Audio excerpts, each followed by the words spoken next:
اگر تیرے ماں باپ میرے ساتھ کسی کو شریک بنانے کا حکم دیں تو ایسی بات نہیں ماننا، اور نہایت حکمت عملی کے ساتھ ان کے ساتھ دنیا کے اندر ڈیل بھی کرنا ہے، اور ان کا غلط کہنا بھی نہیں ماننا۔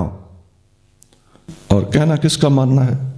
واتبع سبیل من اناب الی، ان لوگوں کا کہنا مان لو، ان لوگوں کی راہ کو اختیار کر لو جن کا رجوع میری طرف ہو۔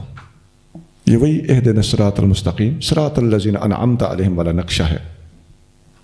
تو جو اللہ کی طرف پلٹتا ہو، جو اللہ والا ہو، جن پر اللہ کا انعام ہو، تو ان کی پیروی، اور کہیں سبیل المومنین کا لفظ قرآن میں آتا ہے کہ سبیل المومنین، مومنوں کی راہ کے اوپر چلتے رہو، تو بہت ساری آیتوں کے اندر بار بار اللہ تعالیٰ فرما رہا ہے کہ کبھی بھی بابوں کا ناشکرا نہ ہونا، اور ان کے اوپر تنقید نہ کرنا، ان کا احترام کرنا، ان کی راہ پہ چلنا۔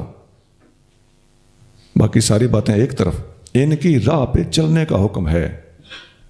ان کی راہ پہ نہ چلنا تو دور کی بات، اگر کوئی ان پر تنقید کرتا وہ آپ کو نظر آئے تو سمجھ جائیے کہ وہ نبی کریم صلی اللہ علیہ وسلم کی راہ سے لوگوں کو ہٹانا چاہتا ہے۔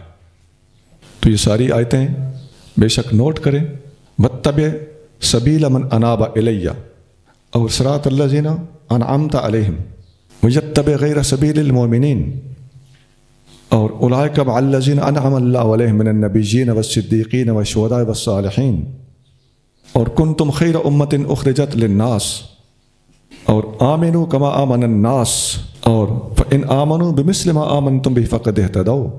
بے شمار آیتیں ہیں جو بتاتی ہیں کہ جس نے اس امت میں کامیاب ہونا ہے، نبی کریم صلی اللہ علیہ وسلم کا فیض جن لوگوں کے تھرو ہم تک پہنچا ہے، ان میں سے ایک ایک کے قدموں سے لگ کے رہنا پڑے گا، سب کا ادب کرنا ہوگا، سب سے دین سیکھنا ہوگا۔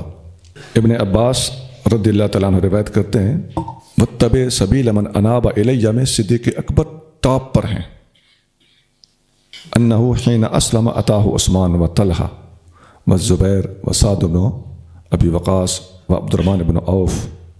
صدیق اکبر نے جب اسلام قبول کیا تو ان کے پاس حضرت عثمان غنی، حضرت طلحہ، حضرت زبیر، حضرت سعد بن ابی وقاص اور حضرت عبد الرحمن بن عوف، یہ عشرہ مبشرہ کی میجورٹی ہے۔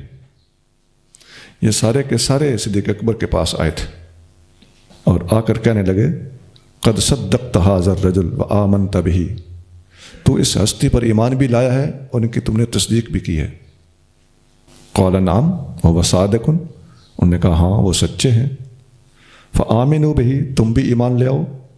ثم حملهم الی النبی صلی اللہ علیہ وسلم حتی اسلموا، پھر وہ انہیں نبی کریم صلی اللہ علیہ وسلم کے پاس لے گئے، انہیں قائل کیا، اور یہ سب لوگ صدیق اکبر کے کہنے پر اور تبلیغ کرنے اور ترغیب دینے پر مسلمان ہوئے۔ فہؤلاء لہم سابقۃ الاسلام اسلموا بارشاد ابی بکر، یہ وہ لوگ ہیں جو اسلام کے اندر سبقت رکھنے والے لوگ ہیں، اول ایمان لانے والے لوگ ہیں، اور یہ ابو بکر کی نصیحت اور ارشاد کے مطابق ایمان لائے تھے۔ قال اللہ تعالیٰ، اللہ تعالیٰ نے فرمایا، واتبع سبیل من اناب الی، یعنی ابا بکر، اللہ نے فرمایا جو میری طرف رجوع کرتا ہو اس کی راہ پہ چل، یعنی ابو بکر صدیق۔ یہ اولین مصداق ہیں اس آیت کے، اور پوری امت کے لیے ایک عمومی قاعدہ ہے کہ آپ نے اللہ کی طرف رجوع کرنے والوں کی طرف پلٹنا ہے، ان کی راہ کو اختیار کرنا ہے۔ الرحمن فاسأل بہ خبیرا، رحمان ہے وہ، اور اس کے بارے میں جاننا چاہو تو کسی خبردار سے پوچھو۔ بغوی جلد 3 صفحہ 510۔